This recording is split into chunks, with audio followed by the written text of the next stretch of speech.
It's football. I've been watching it for 40 years. Are you kidding me? You're listening to Winning Cures Everything. Game day, baby. Wake up or get out. Here's your host, a confident young man, a superb athlete, Gary Seegers.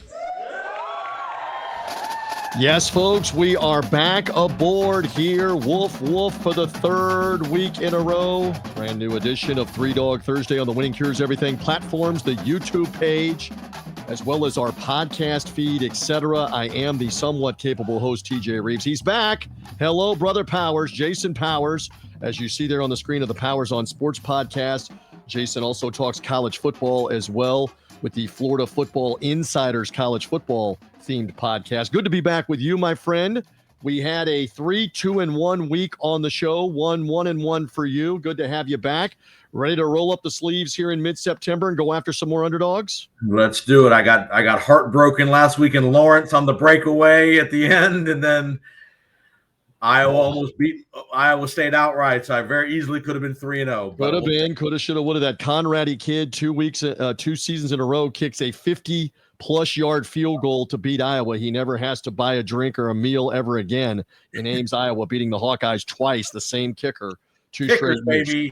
Kickers, we love it. You're big on the kickers. Jason's a former kicker at UAB and Florida State. We love it. We'll get into all that with the fun and games. Thank you for finding us on Gary's platform or again on the podcast platforms, Apple, Spreaker, Spotify. We love picking underdogs. We love having fun. Jason, indulge me for a second. I say again because this is September the 11th. I've been doing this all week on other platforms, other interviews, etc. We should never forget what happened on September the 11th, 2001. You and I are mindful of this, the horrible tragedies at the World Trade Center, the Pentagon in Washington, D.C., and that open farm field in Shanksville, Pennsylvania, where those heroes aboard that American Airlines plane rushed the cockpit and ended up crashing the airplane, costing them their lives to save others. We should never forget the heartbreak, the anguish for the families. Out of that tragedy, though, the resolve of this country and overcoming it. I can't believe it's 24 years later, but we should continue to teach our kids. This is history now. I'm saying a lot there. Anything else you want to add on this 9/11 as we release Three Dog Thursday? No, I mean, there's people all over the country. I don't care where you live. You have, I hate to say 8 degrees of separation, but somebody knows somebody who knows somebody that was either in New York City that day, in and around that whole area. And again, just you saw the goodness of America come together that day after such a terrible an event. And again, don't ever forget, because a lot of people lost a lot of their life and a lot of their family members and friends and colleagues and all the rest. Sure. When you go back to the investment firm Cantor Fitzgerald that literally lost several hundred employees that day, all of their families, some of them with little kids, some of them with unborn children. And here we are now that the unborn children would be college graduate age. Right, now it's incredible to contemplate that, but a lot of heroes out of that day for sure. First responders that lost their lives, just horrible stuff. But again, we are mindful of that. We're about to joke around and talk college football and fun and games, but thank you to the audience. Thank you to Jason for indulging me on that.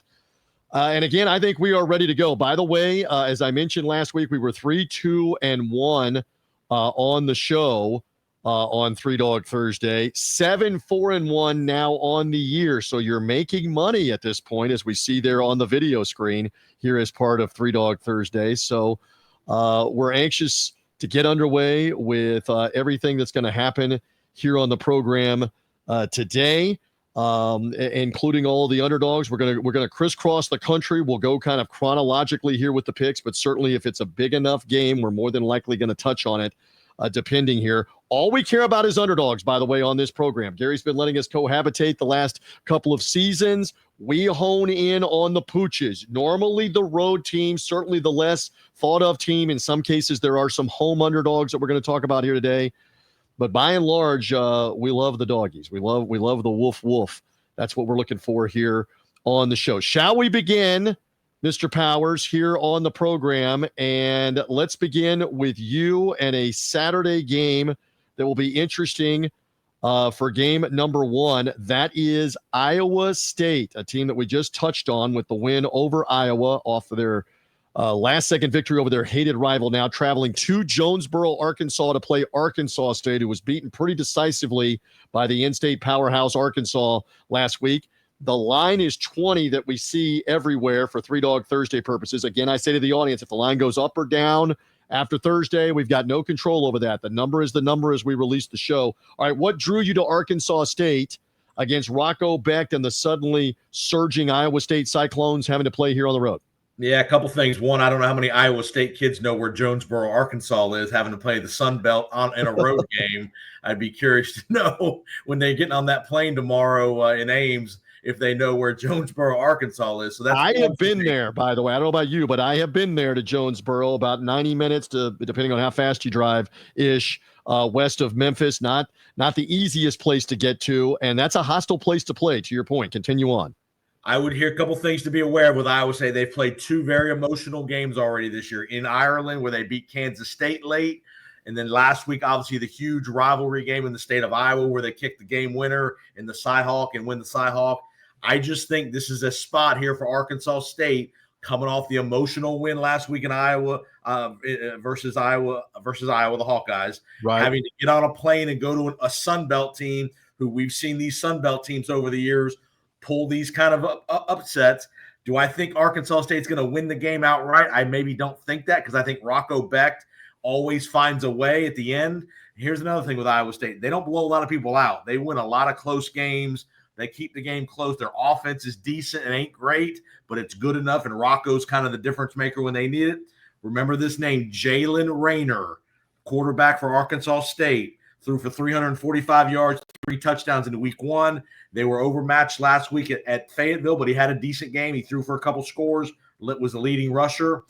3-year starter, freshman of the year in 2023 at Arkansas State. So he's not a transfer. He's been there for 3 years. I just think this is a spot for Arkansas State. 20 is a lot. Home underdog getting 20. I just think the emotional letdown of Iowa State, Arkansas State will be amped up to play a Big 12 team. Give me the Wolves plus the 20 at home. Interesting that Iowa State goes back into conference play next week with Arizona, who I'm about to talk about as their opponent back at home. How much of a look ahead is that really? You bring up the letdown, maybe from the rivalry hated win with Iowa, and you start the game plus 20 here on the scoreboard in Jonesboro. We look forward to that one. That is on ESPN2 Saturday afternoon coming up for Iowa State and Arkansas State. And they used to be the Arkansas State Indians, not in these politically correct times anymore. They're the Red Wolves. He says the Wolves will be out there for Arkansas State and Arizona State. That's game number 1. I'm going to back up on Three Dog Thursday and go to a Friday night Big 12 game, same conference as Iowa State. And as I mentioned, this is Arizona playing Kansas State. Now, the interesting thing, as Gary was talking about this week, and I also do a Big 12 preview show, Big 12 game day on TuneIn. This is not a conference game. This is a previously scheduled home and home where Kansas State is paying off the second game, the road game at Tucson at Arizona. So these teams are going to play 10 games total against the conference, but only 9 of them count. This one doesn't count in the conference standings. Now, it obviously matters for strength of schedule. It matters for your record, a bowl game, etc. But we should just point out this is an out-of-conference game as it stands. Now, for Arizona, they've beaten a couple of lesser teams in Hawaii, who was beaten up without their star quarterback in week 1. Last week, they played Weber State, a bad FCS team. Step up in competition with K-State, but K-State has the aforementioned loss you talked about in Ireland in the week 0 game. They came back home and barely beat North Dakota, by the way, in the final minute, had to come from behind in the final minute and score a touchdown to beat them.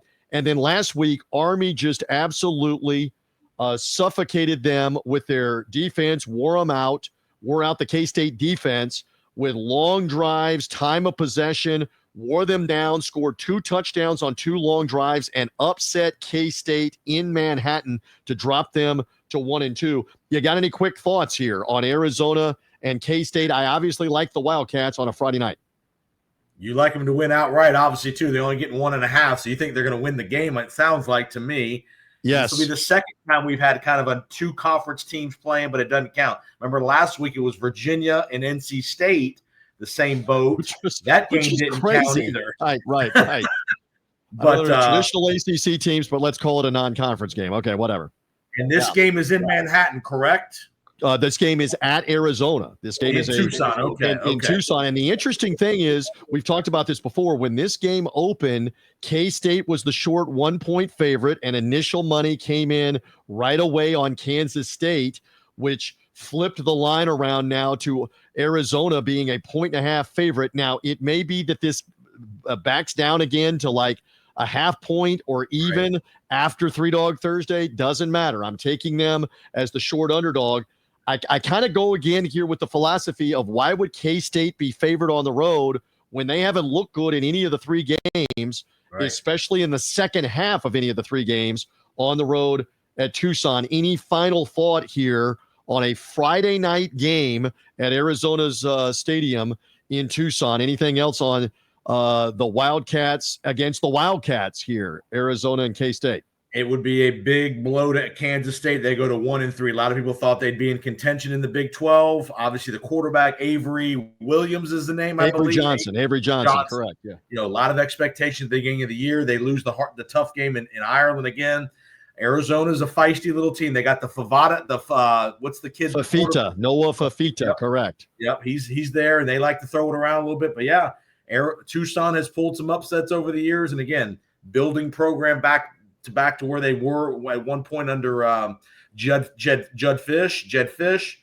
Good call. I'll take it. You take the points at home. And Rich Rod was there before as the Arizona coach. Also, Rich Rodriguez there with a high-powered offense. Let's see if Fafita, who's been pretty good the first 2 games, again, level of competition, not very good, Hawaii and Weber State. This will be tougher. Chris Kleiman's team's going to be desperate. Like you mentioned, the K-State Wildcats here, they do not want to be 1-3. I think they will be. I think Arizona beats them on Friday night. We rock on 3-Dog Thursday, rolling through the underdogs simply to cover. You might believe that they might win outright. All right, a week ago, we sat here on 3-Dog Thursday wondering about the South Florida Bulls, USF getting 17 or 17.5 at Florida. We were both apprehensive is the word that I will use to jump in, even though the Bulls had beaten Boise State in the opening game, Florida at home, SEC team, and USF went toe-to-toe on the line of scrimmage with Florida throughout the game. Yep. In the game the entire way. They end up winning the game last week. And for you, it's too big to pass up that USF is once again getting 17-plus points at Miami against the Hurricanes. You're going there for 3-Dog Thursday. Tell me more. I am. I'm not sure Florida USF can win this game too, but I also think I've been so impressed with that USF defense. The first 2 weeks they stymied Boise State, shut them down, and last week they went toe-to-toe in Gainesville defensively with a very formidable front 5 for Florida. You had Lagway, you had plenty of weapons for Florida, and I know Lagway didn't play great last week, but a lot of that was because of the USF defense. They were, again, disciplined. They were in their lanes. They didn't give up big plays. And, again, if they can make Miami go the distance on these drives and don't give up 30 and 40-yard plays, I think Byron Brown and company will be able to score a little more than they did last week with the running and pass option. You saw the long throw in the game for the long touchdown. You saw the special teams mishap that turned into a safety for USF. And I like the kicking situation at USF with Nico Grammatica. If the game's close, if they need a kick, he can make them. He's been pretty consistent. And, again, I worry a little bit because I know Miami is on full attention now that they've won in Gainesville. Absolutely, yes. And so I'm a little worried there, but I think 17.5 is a little too much. I think Miami wins the game, but I think it's a 10 to 14-point game at most. I think Carson Beck will score some points, but I think USF will figure out a way to keep the game within 2 scores. Couple of things. We love the Grammatica family. Martine, his brother Bill, his other brother Santiago. This is the son, Nico. I keep saying on all these shows, how old am I that I've been covering the Grammaticas for 25-plus years, and now I'm covering the oldest son of Martine, who kicked the winning field goal in Gainesville. What an all-time moment for them. Powers, I keep saying, hopefully USF fans enjoy the last time that Florida's ever going to willingly play them again in a series. After the Bulls beat them in Gainesville, they aren't going to willingly sign up for a series anymore to legitimize them as an in-state team that's not an SEC team.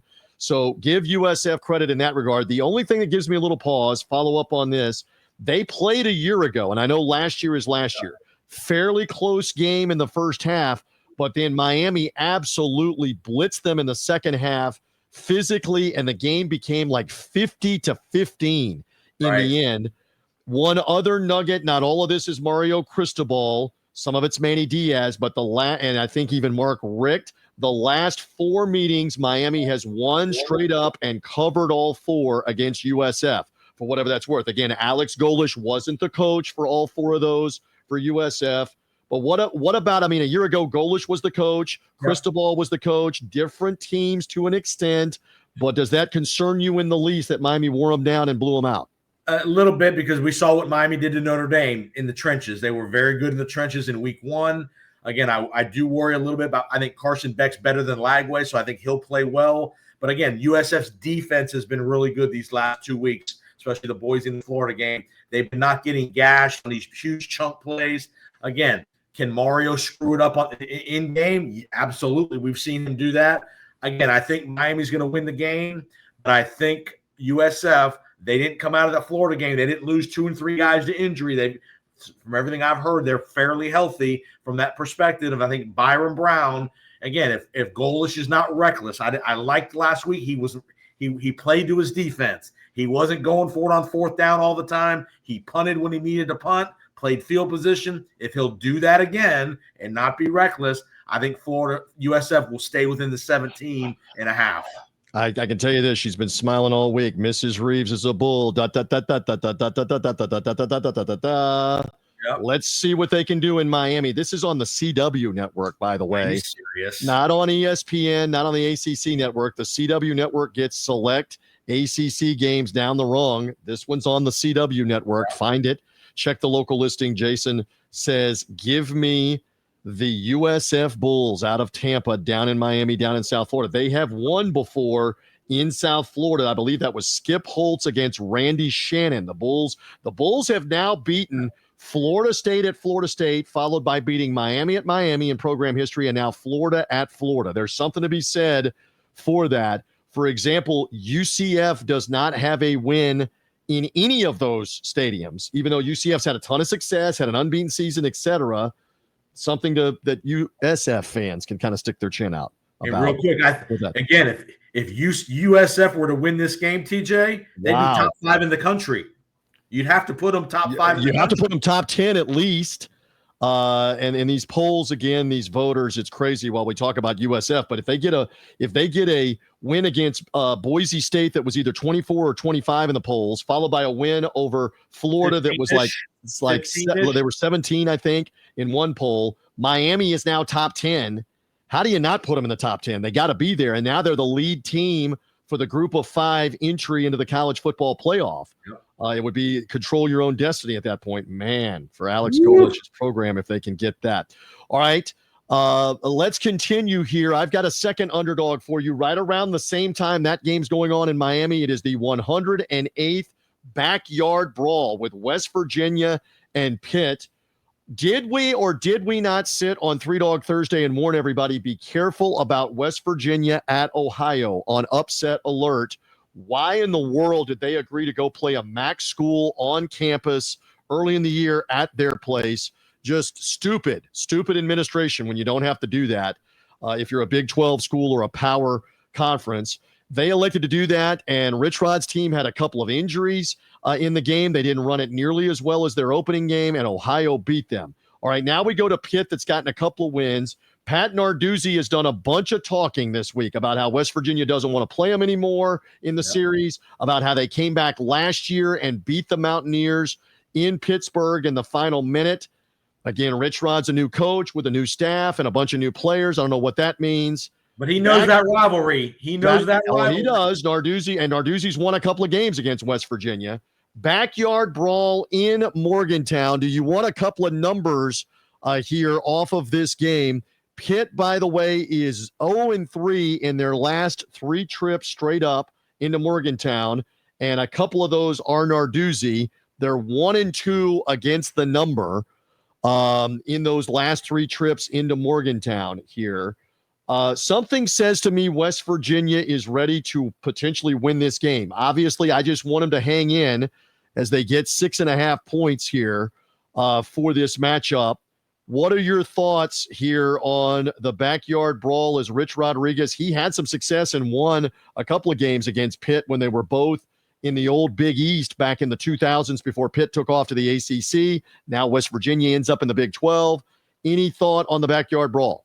This is one of those series where I don't care what the records are and the expectations, they always seem to play close games, kind of like Alabama and Auburn. You know, the Backyard Brawl here. Will they be burning couches in Morgantown if they win the game? That's kind of their big thing. They like to burn couches apparently if they win big games. But again, Rich Rod knows this rivalry, so that won't phase him at all. Narduzzi, again, they're fighting for the same kind of players. So this is a big recruiting game for the kids in that part of the world, Pennsylvania, Ohio, because a lot of these kids are being recruited by both those programs. So, home underdog coming off of a bad loss. I like the spot here for West Virginia as well. Again, Rich Rodriguez 4-3 in his career. Most memorably, though, against Pitt, was the 2007 game where they were number 2 in the country, playing at home with Pat White as a Heisman candidate with a chance to go to the BCS title game potentially. And Dave Wannstedt, remember Dave Wannstedt, had messed up his leg, broken his leg, torn his Achilles. He was there on crutches on the sideline, remember, for Jason and the fans, when Pitt won that game back 18 years ago, outright as a double-digit underdog at West Virginia. Rich Rod ain't forgotten that. West Virginia fans haven't forgotten that. Again, it's a long time ago. It's his second tour of duty. Is Steve Slayton walking through that door? Steve Slayton's not walking through the door. He wishes he had him, Rich Rodriguez. I say WVU. Let's go Mountaineers, drink all them beers. Let's see what happens with the Backyard Brawl Saturday afternoon. That is on ESPN, I believe 3:30 Eastern time for West Virginia and Pitt. That is my second underdog, 4 underdogs on the show. We do need to say this on 3 Dog Thursday. If you're looking to get into the Backyard Brawl or any of these big games that we have been talking about or we're about to talk about, we've got a sponsor. Gary Seegers is going to tell you right now a lot more about it right here on the Winning Cures Everything platform about how to get into those big games. Are you looking to catch your favorite team or concert live? TicketSmarter makes buying tickets safe and simple. And with our promo code, you save big. Use WCE10 for $10 off an order of $100 or more, or WCE20 for $20 off $300 or more. Grab your tickets now at TicketSmarter. Love it, and you see it right there on the screen. Again, that use the promo code WCE10 for any ticket purchase under $100, and WCE20 for any purchase $300 or more, take $20 off.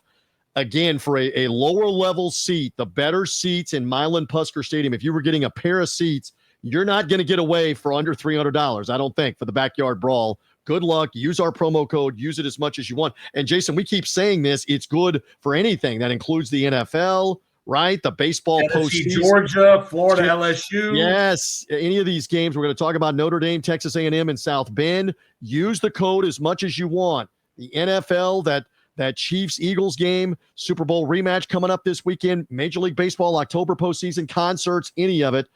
Use TicketSmarter, the TicketSmarter mobile app, promo code WCE20 for any purchase of $300 or more. We each have another underdog to get to. What do you have for underdog number 3? Are you going late night all the way out west? I believe you are. I am taking a team that I have no empirical data of why they should cover the game. I don't have any confidence in what I'm doing. This is a hairy, flea-infested dog, kids, as we like to say on 3 Dog Thursday, and that team is the Stanford Cardinal. Yes. We have Boston College, a classic ACC matchup, heading out west to the Forum to see Andrew Luck, and now the interim coach, Frank Reich, is now the coach for this year at Stanford. We saw Stanford a couple weeks ago blow a game in Hawaii, the game they should have won. They got beat soundly last week at BYU. None of the data says why Stanford should be in the game, but here's a couple things. Boston College loses a heartbreaker last week on the road at Michigan State, double overtime, had to travel back to Boston, now have to get on a plane and go all the way across the country again the next week to sleepy Palo Alto. There might be 400 engineering students in the building. That might be it. That program has really fallen off the last 4 or 5 years. You had the coach, Taylor, got removed earlier in the summer because of allegations. Andrew Luck, though, is taking over as the GM of that program, bringing in Frank Reich. I just think this is a spot. I don't know if they can win the game outright, but I just think this is a late-night spot. What cross-country trip?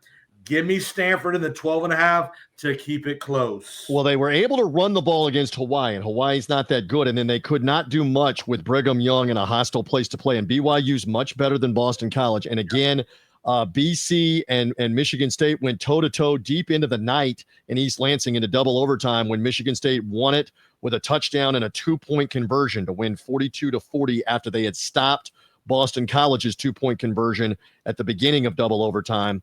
All right, very interesting. Maybe a quarterback change, too, for Stanford. Could Maybe be. A new quarterback. The bad news is Andrew Luck can't come play for Frank Reich. Right. He's got no eligibility left. That's right. On what the Cardinals are going to do. But I kind of like the hunch here. Double digits at home, the home doggy here on 3 Dog Thursday.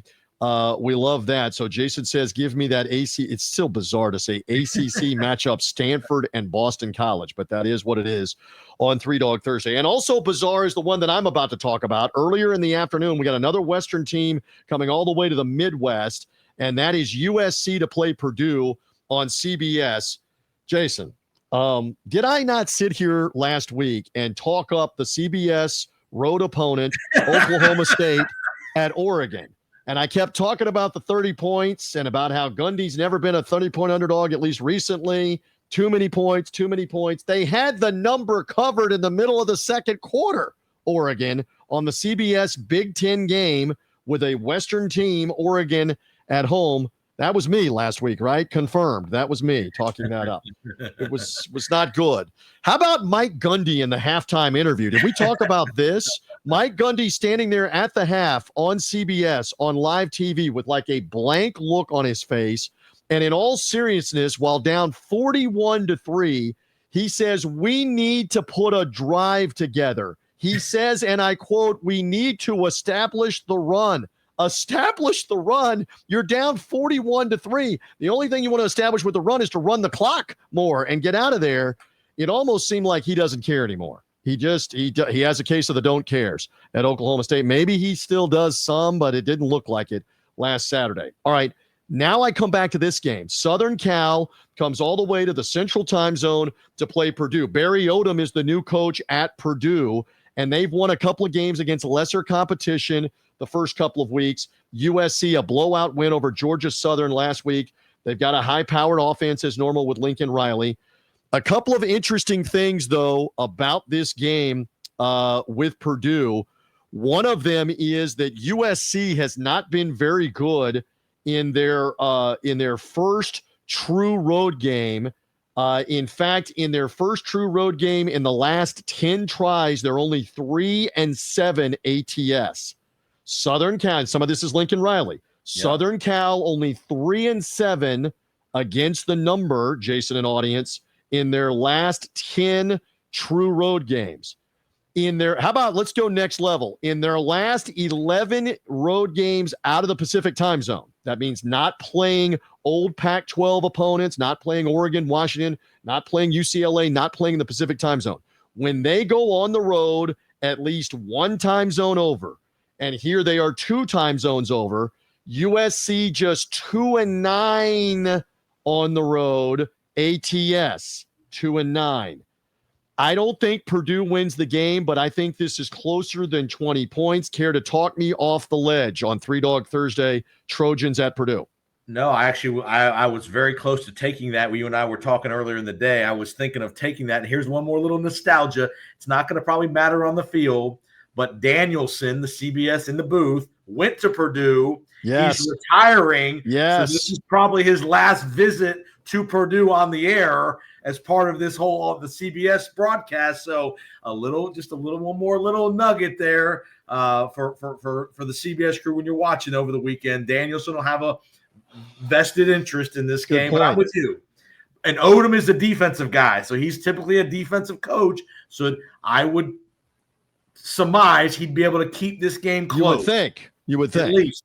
USC's leading the country in per carry rushing through 3 weeks. So one thing to keep an eye on, more running. Guess what happens when they run the ball? The clock runs more. Well, of course, yes. So they're not throwing the ball 50 times a game like they were with Caleb Williams.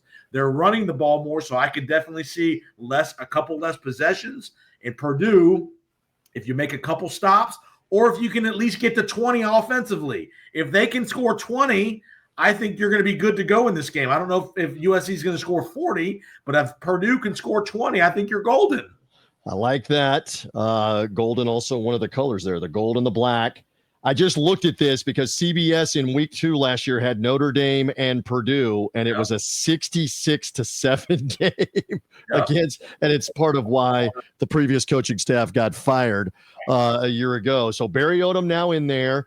Again, this is the CBS 2:30 Central, 3:30 Eastern time, Big Ten game. Let's hope for Gary Danielson's sake it does not become a blowout like last week with his alma mater.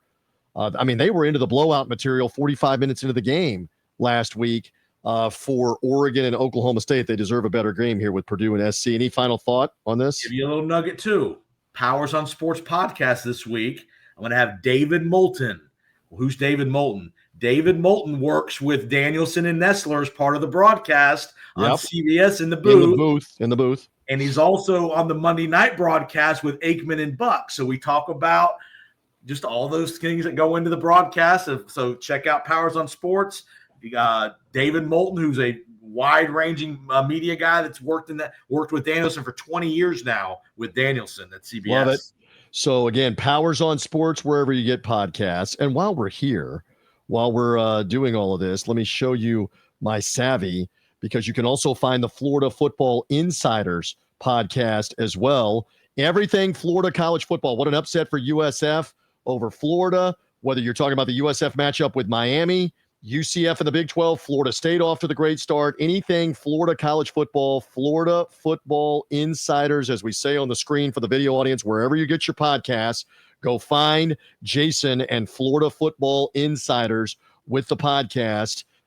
We love it. Keep up the good work there with that job. All right, shall we continue with a couple more underdogs before we get out of here? We did not select these as underdogs, but at noon Eastern time in Atlanta, it's Clemson and Georgia Tech. Clemson losing for the first half of the game to Troy out of the Sun Belt, had a weather delay, came back and won the game.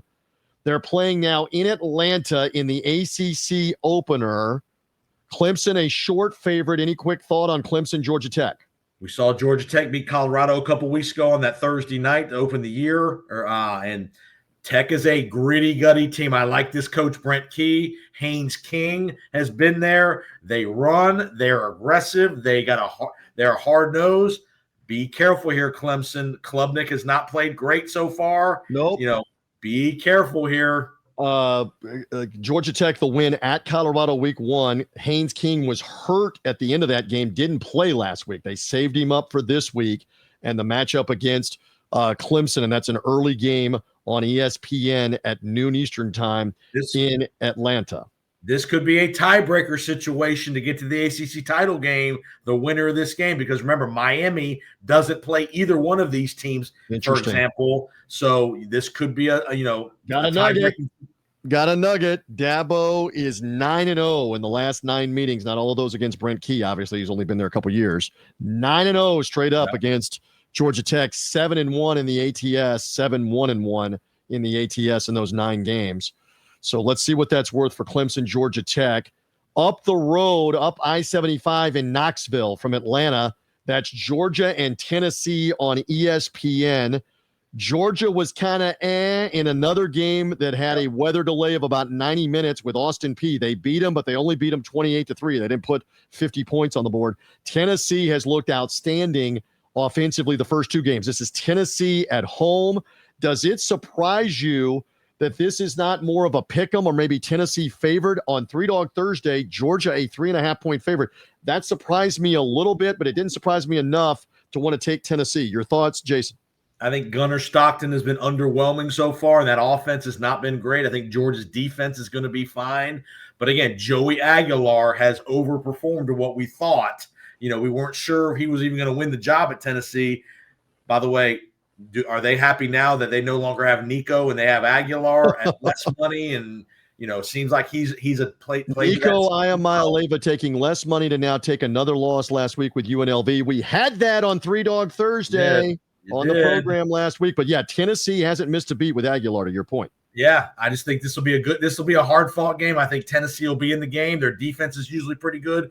Georgia, again, new wide receiving core. Can Gunnar Stockton make plays against that Tennessee defense on the road? He really hasn't had a true big-time SEC road game that he's had to contend with. So, interesting game there in Knoxville. To our buddy Kirby Smart has won 8 straight games against Tennessee and the different coaches. Let's see if it continues in Knoxville. They're going to be hyped. Georgia has Alabama next week, too. Yeah. Good Lord. 2 weeks. 2 weeks. Or in 2 weeks. Good Lord on the beginning of the schedule with playing Tennessee and then playing Alabama. One more game that we're not officially taking on 3-Dog Thursday, but let's discuss Notre Dame favored by 6.5 with Texas A&M. Notre Dame off the bye week after losing the heartbreaker at Miami. Yep. A&M has won a couple of games early on in the year against lesser competition. This is in South Bend. This is Saturday night NBC game. I believe 7:30 Eastern time, either 7 or 7:30 Eastern time. Any quick thought here? And I got a couple of nuggets. Anything from you? Remember, they played last year in College Station, hard fought, I think 23-20 game. It was a 3.3 or that was the opener, right? That was the opener for Notre Dame. Elko's first game at A&M. Elko knows this team well, but here's what I would say. Jeremiah Love got very few carries against Miami. You are going to see a lot of Jeremiah Love and that running back core against A&M, who gave up some yards against Utah State. And can Marcel Reed, the quarterback for A&M, he's played better these first 2 games, but road game, big environment, is he up to the task against that good Notre Dame defense to score points in the passing game? A couple of nuggets here. Again, they played in the opening game last year. That's part of Notre Dame now being 7-3 in their last 10 games ATS against the Southeastern Conference. That includes beating A&M at the beginning of the year at Kyle Field and then beating Georgia in the college football playoff. So again, for what it's worth, they're 7-3 against the SEC against the number the last 10 times they've played them. Marcus Freeman, heck of a coach. How about CJ Carr, the freshman quarterback? Didn't look like a freshman in the game at Miami. A fascinating matchup in prime time to close it out with Notre Dame and A&M. We gave you some thoughts and some info on that. One more time, let's roll call what we have here on 3-Dog Thursday. Jason goes first with Arkansas State getting the 20 with Iowa State. That is coming Saturday afternoon in Jonesboro. Iowa State willingly playing a Sun Belt team on the road. Is this going to be dangerous like it was for West Virginia at Ohio last week? Stay tuned. I like Arizona backing up the Friday night to beat Kansas State outright. I'll take the 1.5 to drop Kansas State. Holy cow, to 1-3 already on the season. And Arizona would be 3-0 after a bad end of their season last year. Jason, you take USF at Miami in the afternoon in South Florida with the 17.5 points. Large number. Obviously, second week in a row. Does Miami wear them down? Jason doesn't think so. He thinks they keep it close enough for the Bulls at Miami. And my Lord, Brother Powers, we live in Tampa Bay.